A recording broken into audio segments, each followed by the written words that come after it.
Hi and welcome back to Lockpicker 69. Today I've got this little 30mm Wilko aluminium padlock.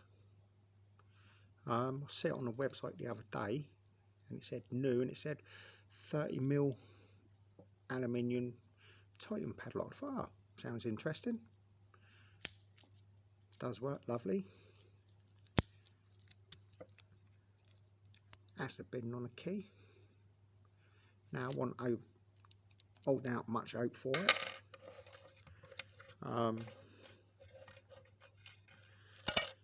when I see the words Titan, I thought, yeah, let's see what we can do.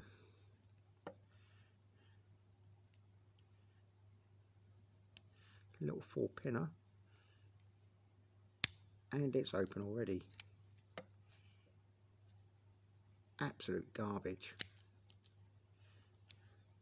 And just to make fun of it, obviously no security pins.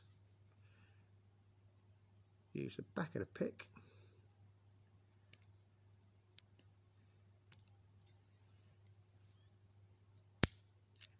And it's open. So I'm not quite sure where they got the name Titan from, but it's definitely don't live up to its name. Hope you enjoyed the video. Thanks for watching, and I'll see you all again soon.